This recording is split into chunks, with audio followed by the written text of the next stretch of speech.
आप सभी को जय मसीह की। कैसे हैं आप लोग?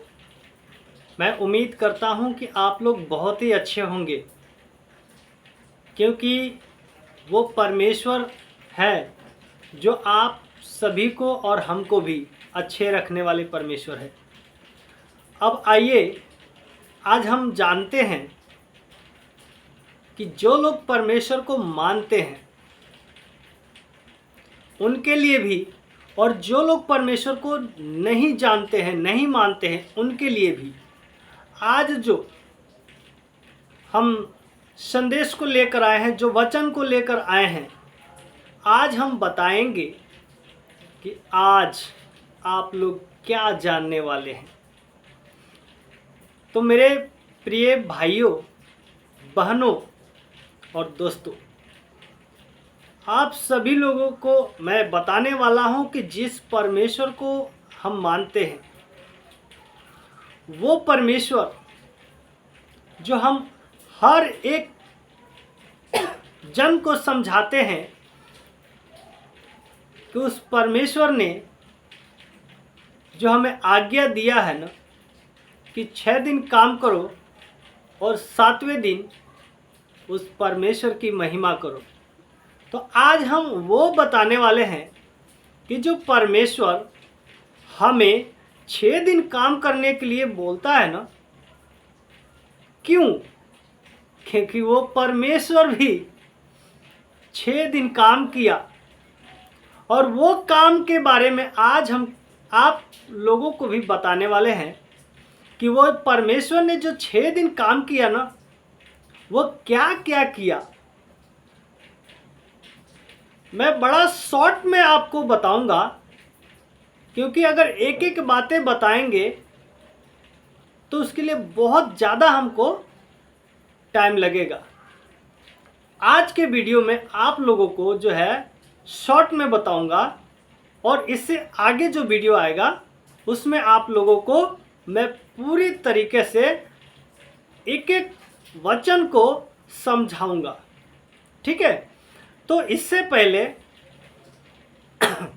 पहले क्या करना है आपको, जो हमारे चैनल है इसको सब्सक्राइब कर लेना है और बेल आइकन दबा लेना है, ताकि आने वाले सभी उस परमेश्वर का वचन के द्वारा बनाया हुआ वीडियो आप तक पहुंचे, जिस परमेश्वर ने पूरी दुनिया को रचा है। आज ही आपको पता चल जाएगा, चाहे जो लोग परमेश्वर को मानते हैं और चाहे जो लोग नहीं मानते हैं, सबके लिए है। क्योंकि देखिए, इस पृथ्वी पर सभी लोग रहते हैं, भले वो परमेश्वर को माने या ना माने, लेकिन सभी लोग रहते हैं। और इस पृथ्वी पर जितने लोग हैं ना, उन सबको भी परमेश्वर ने ही बनाया है, क्योंकि एक ही परमेश्वर है जो पूरी कायनात को बनाया है, पूरी दुनिया को बनाया है। धरती, आकाश, समुद्र, चंद्रमा, सूरज, इस जितने इस पृथ्वी पर है, सारे चीज़ों को, मनुष्य तक, यानी इस पृथ्वी पर जो कुछ भी है ना, उस परमेश्वर का बनाया हुआ है। तो आइए हम जानते हैं वचन के द्वारा। सबसे पहले मैं आपसे पूछूंगा, आदि जो बाइबल है उसका पहला पुस्तक, जो आपने इससे पिछले वीडियो में आपने देखा होगा कि बाइबल का जो पुस्तक के नाम है आप लोगों को मैंने बता दिया है। तो सबसे पहले मैं पूछूंगा, जो पहला पुस्तक है जिसका नाम है उत्पत्ति। तो उत्पत्ति का मतलब क्या होता है? यदि आप जानते हैं तो मुझे कमेंट करके बताइएगा। ठीक है? उत्पत्ति का मतलब क्या होता है, उसके बाद मैं जानता हूं आप लोग जानते हैं, लेकिन हम आपको फिर बताते हैं, क्योंकि कुछ लोग नए भी तो हैं, कुछ लोग पुराने भी हैं, कुछ लोग नए भी हैं। तो मैं फिर से बताता हूं कि उत्पत्ति का मतलब होता है आरंभ, यानी शुरुआती। और ये पुस्तक में जो कुछ भी लिखा है, शुरुआती के बातें लिखा हुआ है उत्पत्ति में।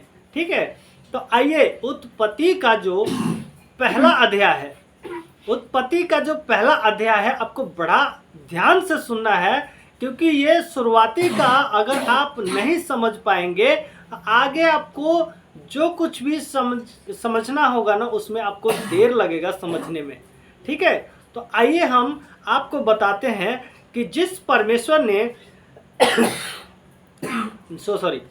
जिस परमेश्वर ने ये 6 दिनों में जो कुछ भी बनाया तो वो क्या क्या बनाया।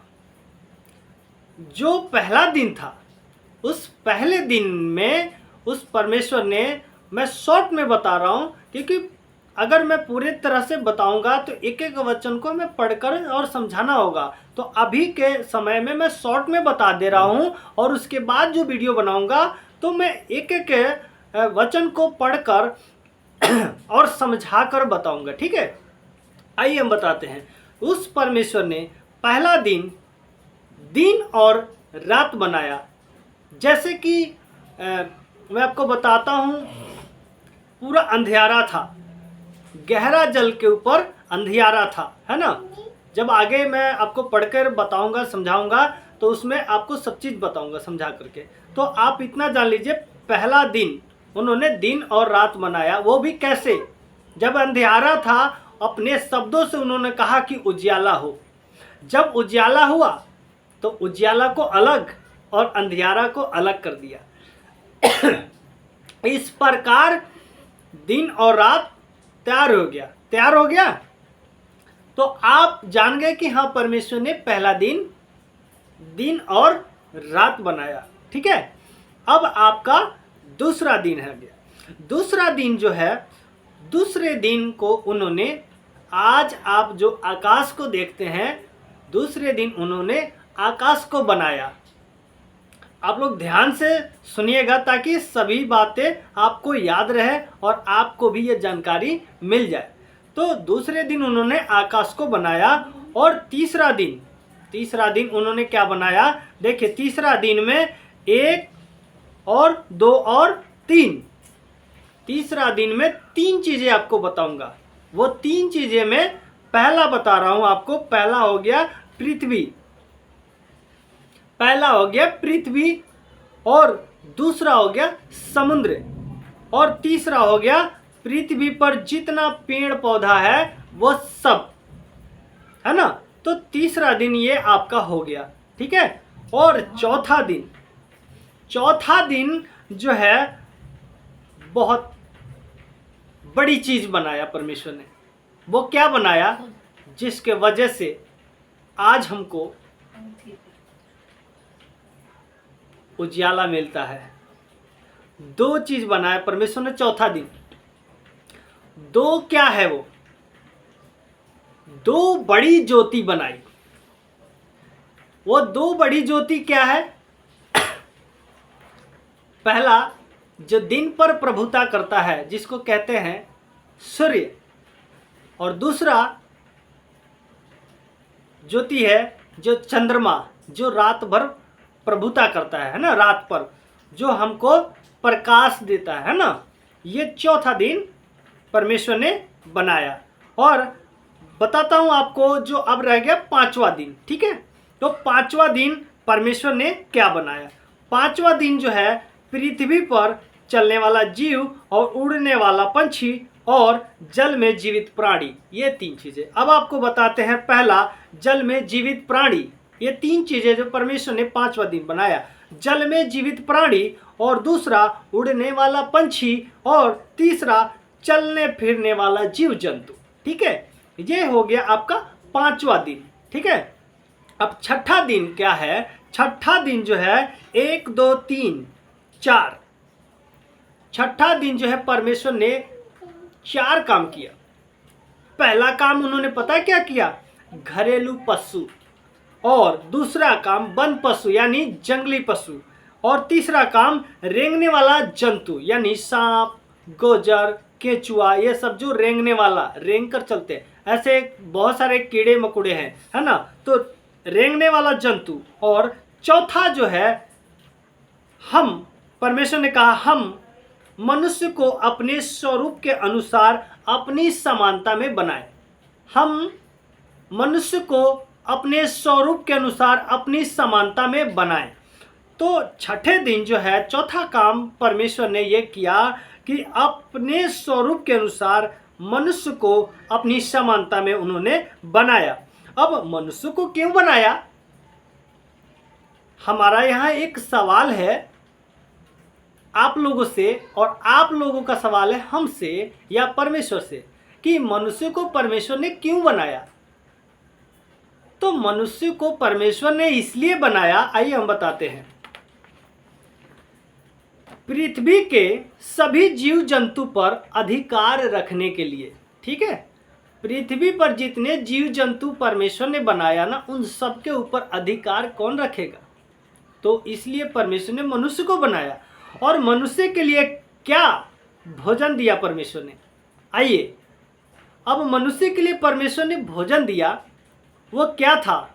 सब वो पेड़ था। पेड़ में जो फल फ्रूट जो था वो मनुष्य को भोजन के लिए दिया, है ना। तो वो जो पेड़ था जो पृथ्वी पर उगा था, उसमें फल जितने आते थे ना, उस सभी फल मनुष्य को भोजन के लिए दिया था। तो जो जीव जंतु परमेश्वर ने बनाया था उसको भोजन के लिए क्या था? अब आपको हम बताते हैं कि सभी जीव जंतु के भोजन के लिए पेड़ पौधे हरे हरे घास उगाए थे परमेश्वर ने।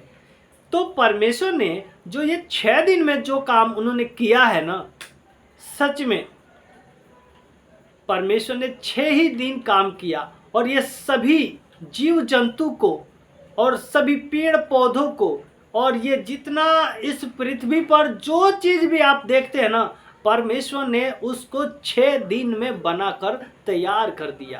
तो अब आपको ये मानना होगा कि जब परमेश्वर, पूरी दुनिया को बनाने वाला वो परमेश्वर, जब उन्होंने 6 दिन काम किया, कितने दिन?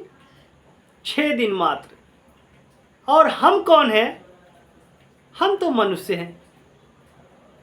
तो हमारी क्या औकात है कि हम पूरे सप्ताह यानी पूरे 7 दिन काम करें? आप लोग इस बात को समझते क्यों नहीं है कि जब वो स्वयं परमेश्वर इस दुनिया में 6 दिन काम किया और आप लोग सोचते हैं कि मैं पूरा 7 दिन काम करूं? यही तो सबसे बड़ी उल्लंघन कर रहे हैं कि परमेश्वर का वो महिमा के दिन कहाँ है जिन्होंने हम सबको बनाया? वो दिन कहाँ है जिन्होंने हम सबको बनाया? वो दिन भी याद कीजिए थोड़ा कि जिस दिन को परमेश्वर ने हमें ठहराया कि हम उसकी महिमा करें, जिन्होंने हमें बनाया है, और हम पूरे 7 दिन उस पैसे की कमाने की लालच में पड़े रहते हैं। तो आज आपको समझ में आ ही गया होगा कि जो परमेश्वर ने दुनिया को बनाया वो 6 दिन काम किया है। तो उस परमेश्वर ने हमको और आपको सबको 6 दिन काम करने के लिए बोला है और 7वां दिन वो विश्राम दिन है और उसमें हम उसकी महिमा करेंगे, है ना। तो आपको जब हम अगला वीडियो में बताएंगे ना, तो पूरे बढ़िया से पढ़कर और समझाकर बताएंगे और उस विश्राम दिन के बारे में भी आपको अगला वीडियो में बता देंगे ताकि आप लोग को पूरी तरह से समझ में आ जाए, ठीक है।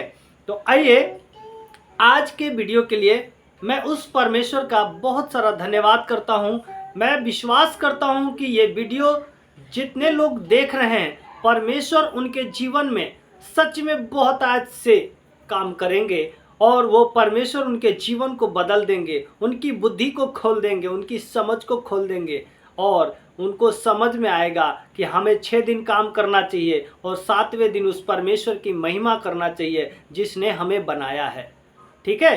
तो आज मैं विश्वास करता हूँ कि इस वचन के द्वारा और इस परमेश्वर का 6 दिन के कामों के द्वारा आप लोगों के जीवन में बहुत सारा बदलाव आ चुका होगा। मैं विश्वास करता हूँ, क्योंकि उस परमेश्वर ने जो हमें एक मन दिया है ना, और जो विश्वास हमको हुआ है उस परमेश्वर पर, ऐसा मैं विश्वास करता हूँ कि हर एक जन को विश्वास हो यीशु मसीह के नाम में। यस, मैं परमेश्वर से यही प्रार्थना करूँगा कि जितने लोग इस वीडियो को देख रहे हैं और देखें, मेरे परमेश्वर उनके जीवन में बहुत आयत से बदलाव हो और उनके जीवन बिल्कुल उस पवित्र परमेश्वर के हर एक वचनों के द्वारा वो जीवन चले, ताकि आप लोगों का जीवन वो पवित्र जीवन हो जाए। देखिए, लोग कैसे चल रहा उससे हमें कोई मतलब नहीं है। हम खुद से मतलब रखें कि हमें कैसा चलना है। दुनिया कैसे भी चले, लेकिन हमें कैसे चलना है, हम अपने जीवन को सुधारें। ये नहीं कि वो ऐसा चल रहा है तो हम भी ऐसा चले, नहीं, खुद को जीवन को सुधारना है, खुद को चेक करना है। ठीक है, तो आइए हम सबसे पहले जानते हैं कि उस परमेश्वर ने जिसने हमें जीवन दिया है, उस परमेश्वर ने हमें ऐसा जीवन दिया है जो हम अच्छे से जिए, और हम उस परमेश्वर के आज्ञा का उल्लंघन करके और जो है अपने ही जीवन में दुख ला लेते हैं। ठीक है, तो मेरे प्रिय भाइयों बहनों, आप लोग इस परमेश्वर का आज्ञा को मान करके और उसके हर एक आज्ञा को मान करके उसके अनुसार चलिए। सच में परमेश्वर आपको बहुत आशीष देगा और आपके हर एक काम में बरकत देगा और खुशियाँ देगा। घर में इतना खुशियाँ आएगा कि आपने कभी सोचा भी नहीं होगा। ठीक है, तो आइए, आप सभी को जय मसीह की। मैं बहुत सारा धन्यवाद करता हूं कि जिन लोगों ने इस वीडियो को देखा है, मैं विश्वास करता हूं कि बहुत आज से उनके अंदर बदलाव हो चुका है। यीशु मसीह के नाम में धन्यवाद।